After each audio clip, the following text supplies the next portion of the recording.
Selamat sore semuanya. Selamat sore teman-teman. Kali ini saya buat pelajaran atau materi kita di chapter yang keempat dalam bentuk video. Nah, kebetulan saya ada pekerjaan, ada kegiatan lain, sehingga saya buat dalam bentuk video. Karena memang kita juga kebetulan kuliah atau kelasnya secara online, jadi tidak jauh berbeda dengan Zoom. Ini juga Zoom yang saya rekam. Jadi mohon dapat disimak dari awal sampai akhir. Walaupun kita tidak secara langsung, tetap disimak materi ini. Dan nanti setelah disimak semua materinya, tolong dikirim di grup WA kita, tulis bahwa nama siapa sudah simak, dari jam berapa sampai jam berapa. Jadi saya tahu berapa lama durasinya dan dimulai dari jam berapa sampai jam berapa. Tolong semua dapat memperhatikan, bahkan menulis hal-hal yang perlu, hal-hal yang penting. Baik, kita masuk ke materi kita. Kita di chapter yang keempat. Ya. Chapter yang keempat. Ini dia, chapter yang keempat. Oke, di chapter yang keempat yang menjadi pokok pembahasan yaitu proses penelitian. Ya. Tentu ada proses penelitian dalam mata kuliah ini, yaitu metode kuantitatif. Ya. Bagaimana prosesnya?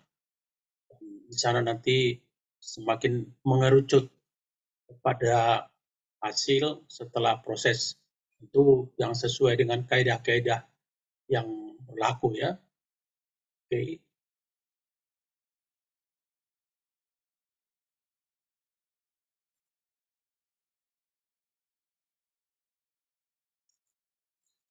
Pertama kita sudah singgung sebenarnya sebelumnya, yaitu pengertian metode penelitian. Metode penelitian pada dasarnya merupakan cara ilmiah untuk mendapatkan data dengan tujuan, dengan kegunaan tertentu ya, ada tujuan dari penelitian itu. Nanti kalau buat skripsi atau gross log ya, itu juga nanti ada tujuannya, ya paling tidak untuk menjadi lulusan S1. Tentu dengan praktek kerja lapangan mungkin di sebuah perusahaan, nanti hasilnya juga, tujuan dari penelitian itu, hasilnya, outputnya, tentu berguna juga bagi perusahaan, dan juga bagi orang lain, bahkan bagi sekeliling kita. Ya.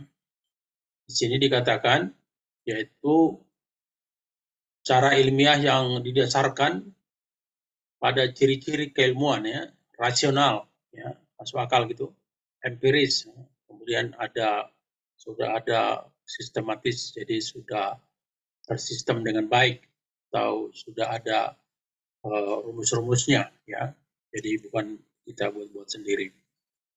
Oke.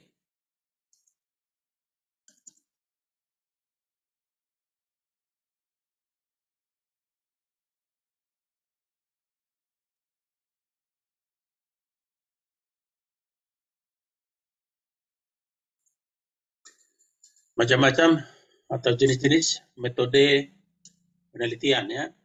Di sini berdasarkan tujuan penelitian, ada penelitian dasar, ada juga penelitian pengembangan atau R&D ya, R&D, Research and Development ya. Kemudian penelitian terapan. Kemudian ada juga yang berdasarkan tingkat kealamiahan tempat penelitian ya. Penelitian terapan, penelitian terapan ya.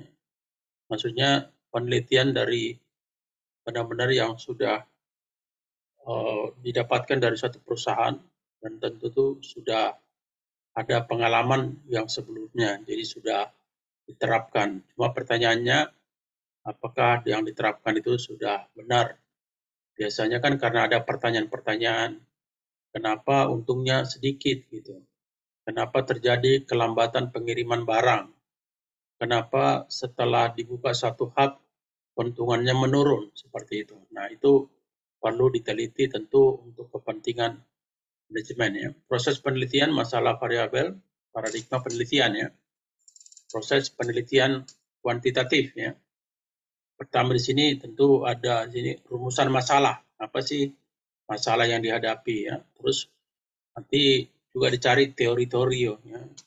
Dari judul, biasanya judul skripsi, judul dari penelitian itu biar kita mendapatkan pengertian yang benar. Jadi judulnya itu entah itu variabel independen, variabel tetap, itu diberikan dulu pengertian-pengertian. Tentu nanti berdasarkan pendapat atau berdasarkan ahli-ahli ya. Perumusan hipotesis, ya, kemudian pengumpulan data, data dikumpulkan. Apa yang terjadi dari sana nanti data tentu akan diolah lagi ya. Terus datanya dianalisis, ya. Dianalisis datanya. Dari mana data itu? Dari populasi, dari kan tidak harus semua, umpamanya seperti sekarang banyak sekarang survei-survei untuk mau pemilu ini kan, mau pemilu. Bagaimana sih partai, bagaimana sih caleg, bagaimana sih calon presiden ya. Nanti diambil populasinya dari berapa persen dari seluruh rakyat Indonesia, di mana lokasinya diambil. Itu hanya sebagai contoh atau sebagai sampel. Dan itu dianggap sebagai mewakili seluruh Indonesia gitu ya. Kadang-kadang kita bilang, oh ini capres A itu sudah meningkat, capres B menurun, capres C meningkat. Siapa yang peringkat pertama, siapa peringkat kedua, dan biasanya itu tidak jauh dari penelitian. Kalau penelitiannya itu atau surveinya itu jujur ya, kemudian ada pengembangan instrumen. Kemudian masalah ya, penelitian itu dilakukan dengan tujuan untuk mendapatkan data antara lain digunakan untuk memecahkan masalah ya. Setelah dia dapatkan data, kayak ibarat orang sakit gitu kan, setelah diketahui oh namanya ada masalah di jantung ya, jadi sudah tahu, nggak harus orang itu masuk rumah sakit dulu kan, tapi udah bisa terantisipasi gitu, ditemukan persoalannya di mana. Tentu persoalan itu bukan hanya ditemukan, harus dicari juga solusi yang terbaik ya bagi perusahaan. Setiap penelitian akan dilakukan harus selalu berangkat dari masalah. Apa yang menjadi masalah? Apa yang menjadi problemnya? Jadi pertanyaan itu selalu apa, kenapa, kapan, di mana, dan bagaimana, akan seperti itu ya. Menurut Emory tahun 1985 menyatakan, baik penelitian murni maupun terapan semuanya berangkat dari masalah. Hanya untuk penelitian terapan hasilnya langsung dapat digunakan untuk membuat keputusan ya, yang terapan maksudnya yang aplikatif ya. Dulu ada di kantor kami itu penelitian dari seorang anak dari salah satu kampus gitu, datang penelitian. Nanti dia mengambil satu kesimpulan dan juga saran bagi perusahaan. Ya, umpamanya kenapa di gudang itu terjadi lembur gitu kan. Kenapa di gudang itu terjadi banyak kesalahan pengiriman. Turun ke Rotterdam dikirim ke Hamburg, turun ke Hong Kong dikirim ke Shanghai.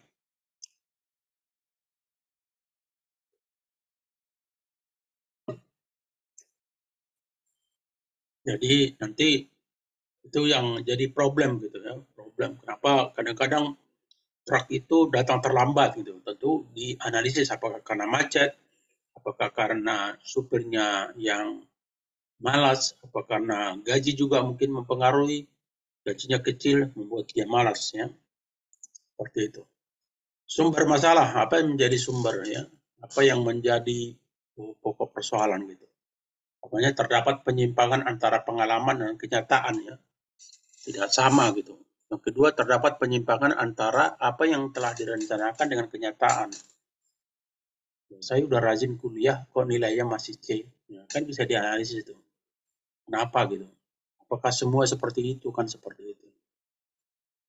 Kemudian dampak dari gaji terhadap kerajinan karyawan ya. Dampak dari jaraknya kantor dengan rumah untuk yang berdampak kepada kinerja karyawan. Banyak ya. Kemudian adanya pengaduan, ada yang mengadu ya. Kemudian adanya kompetisi. Kompetisi tentu kalau ada kompetisi perlu dianalisis di mana kelemahan, di mana kekurangan, di mana kelebihan. Tentu kekurangan kalau bisa dilupakan, ditinggalkan. Tapi kalau ada kelebihan itu ditingkatkan lagi. Ya, jadi harus jelas sumber masalahnya ya. Sama yang tadi di sini, apa permasalahannya, ya, apa yang dihadapi gitu. Kalau ini dari mana asalnya, apa yang menjadi root cause-nya, ada yang menjadi bottleneck-nya. Gitu. Rumusan masalah, tentu ada rumusan masalah. Bentuk-bentuk rumusan masalah, ya penelitian. Ada yang deskriptif kan, menerangkan, ya. Ada yang rumusan masalah komparatif kan tidak sama. Ada perbandingan-perbandingan gitu. Kenapa bangsa ini dianggap bangsa yang rajin bekerja, sementara bangsa yang lain dianggap sebagai malas bekerja. Kan bisa dibuat itu menjadi komparatif atau perbandingan. Rumusan masalah asosiatif atau gabungan gitu ya dalam satu asosiasi. Variabel penelitian satu, pengertiannya, suatu atribut sifatnya atau contohnya tinggi, berat, badan, sikap, motivasi, dan banyak hal yang lain yang bisa.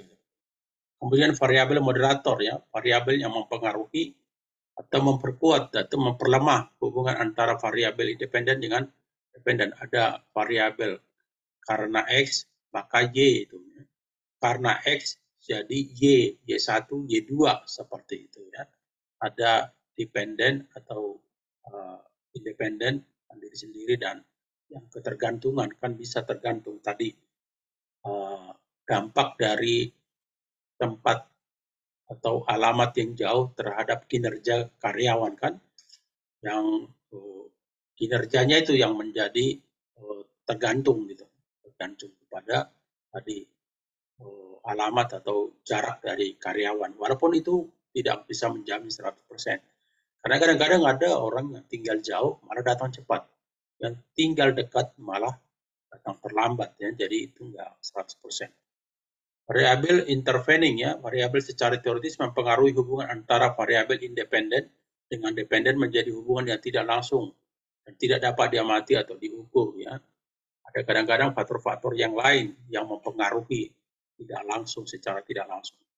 Umpamanya kemarin kenapa harga-harga barang naik gitu ya. Kadang-kadang ya mungkin karena kemarin ada COVID itu produksi melemah jadi banyak yang kadang-kadang tidak langsung berdampak tapi pengaruh dari pihak-pihak lain. Pemain contohnya perilaku suami ya, perilaku istri terhadap jumlah anaknya, ini independen, kemudian ini variabel moderatornya ya. Ini salah satu sebagai contoh. Kemudian penghasilan variabel independen ya, variabel intervening yaitu gaya hidup ya. Biasanya penghasilan kalau gaya hidupnya sederhana ya oke, masih bisa nanti harapan hidupnya bagus gitu ya. Terus ada budaya lingkungan juga, variabel moderator ya, budaya lingkungan. Jadi kadang-kadang ada satu negara yang memang budayanya itu budaya hemat, terkenal Jepang, terkenal Jerman ya. Tapi ada juga budayanya budaya menganggap bahwa ya di bumi ini seperti di surga. Katanya orang-orang Latin Amerika merasa bahwa negaranya itu adalah negara terbaik di dunia.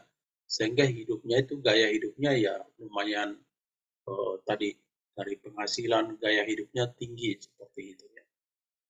Ini hubungan variabel independen, ya, independen tadi ini independen, penghasilan, moderator, ya, ini budaya. Ini kita sangat dipengaruhi oleh lingkungan ya. Kita sangat dipengaruhi oleh lingkungan. Kita akan berbeda sikap, berbeda umpamanya pola makan, pola konsumsi.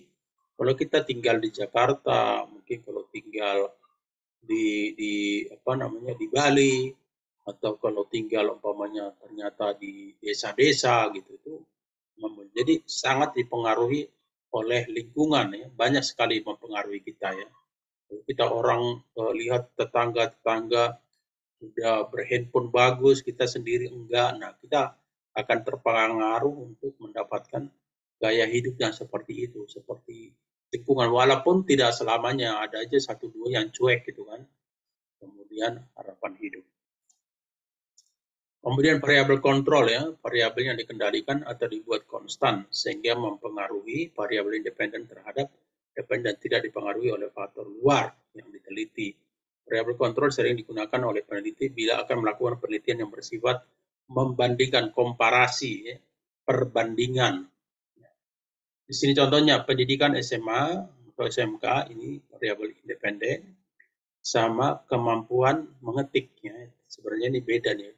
Biasanya SMK yang agak jurusan itu berbeda, akan lebih bagus daripada yang SMA. Kemudian tadi naskah, tempat mesin tik sama gitu ya. Variabel kontrolnya di lokasi yang sama dengan alat yang sama. Tapi tadi pendidikan SMA dan SMK ada dua ya. Bagaimana sih kemampuan mengetiknya anak SMA?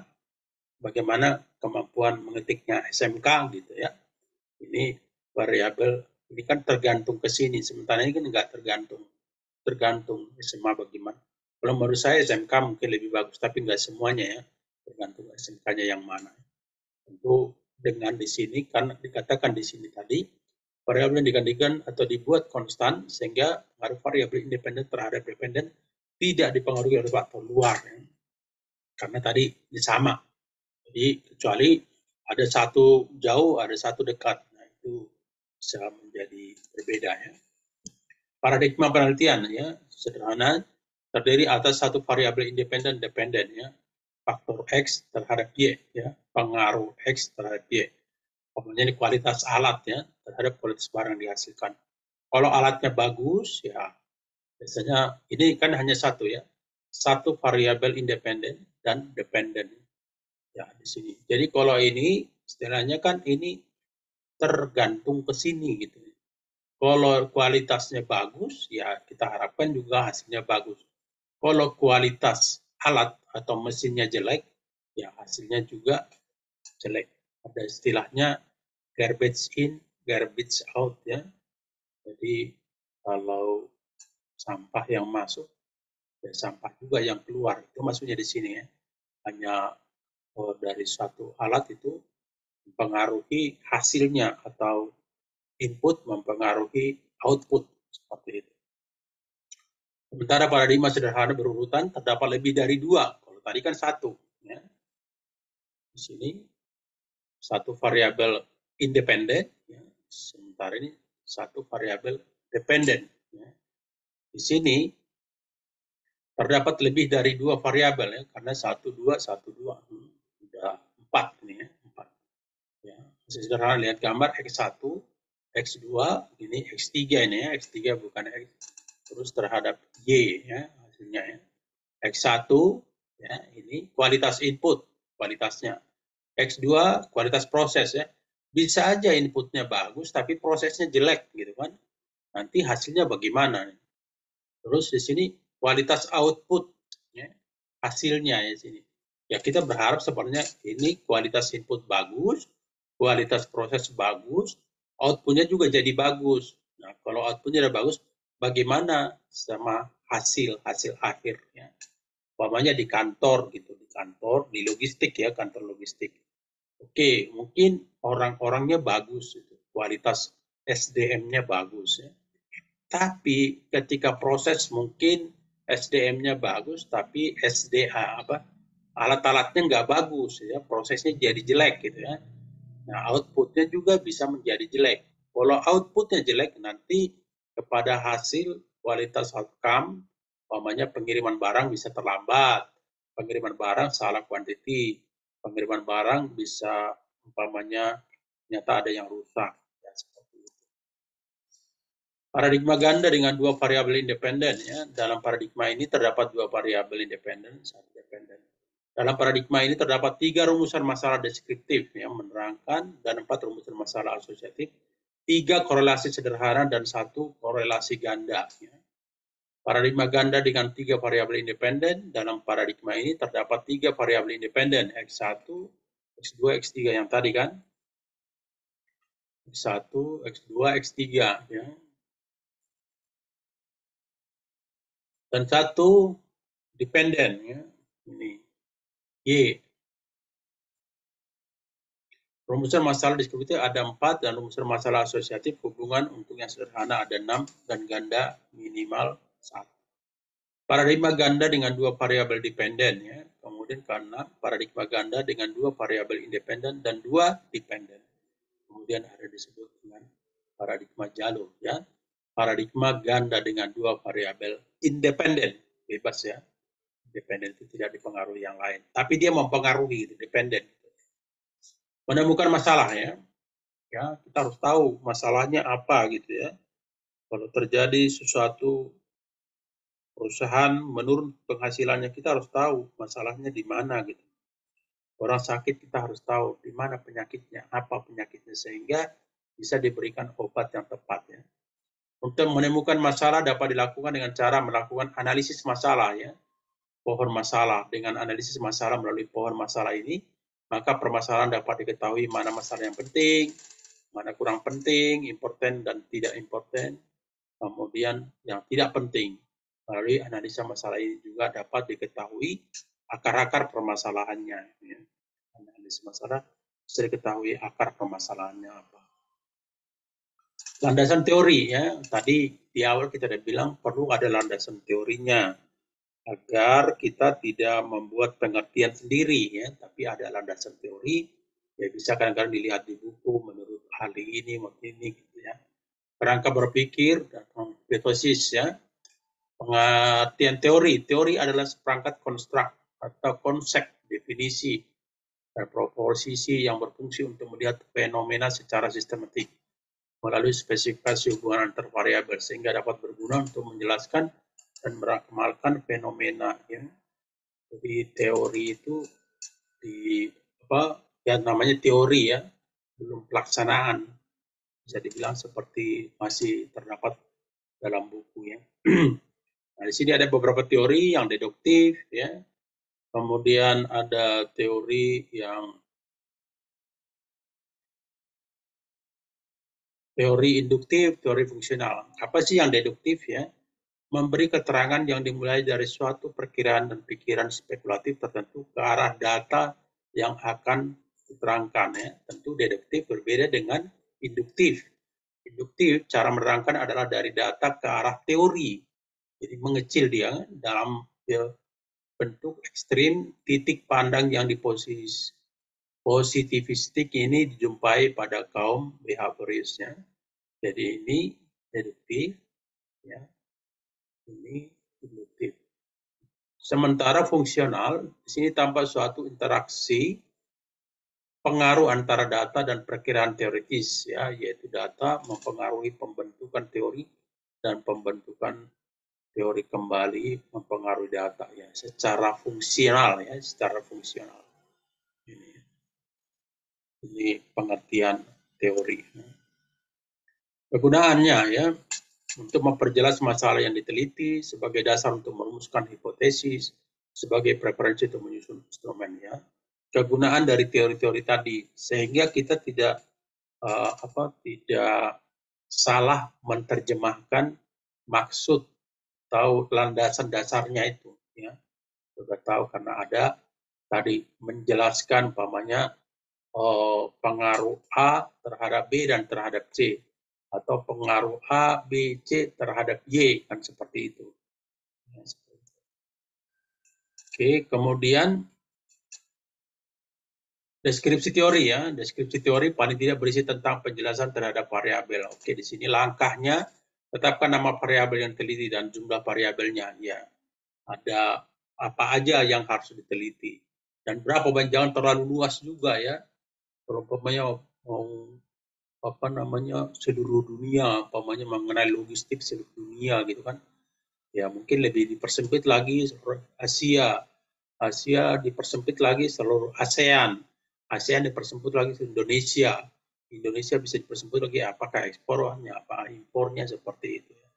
Cari sumber bacaan yang relevan ya tadi untuk kita bisa memberikan pengertian yang sama ya, terhadap sesuatu, pengertian dari sesuatu.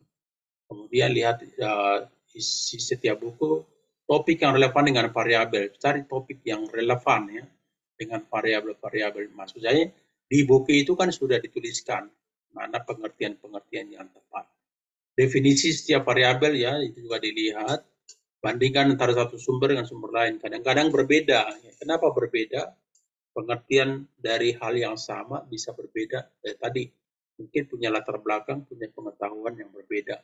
Ya, kita melihat sesuatu antara saya dengan Anda bisa berbeda ya, berbeda persepsi gitu. Untuk barang yang sama tapi kita punya persepsi yang berbeda. Bisa seperti itu. Kemudian diteliti tentu ya, diteliti dan dibuat juga rumusan bahasa sendiri untuk sumber data. Aku kalah dalam segala hal di ujian mata pelajaran, tapi temanku berhasil mengerjakan semuanya. Sekarang dia adalah institut dari Dini Kosek dan aku pemiliknya. Jadi kepintaran secara intelektual belum tentu atau IQ belum tentu, tapi maksudnya bahwa dia secara finansial menjadi lebih baik daripada yang sini dikatakan, bahkan dalam pelajaran dia kalah. Baik, sampai di sini ya. Ini halaman terakhir. Sekali lagi saya minta dibaca semua, disimak. Kemudian nanti setelah selesai di WA, di grup WA, bacanya dari jam berapa sampai jam berapa sampai selesainya. Itu sekaligus menjadi absensi. Terima kasih, sampai di sini pertemuan kita. Sampai ketemu minggu depan. Selamat sore.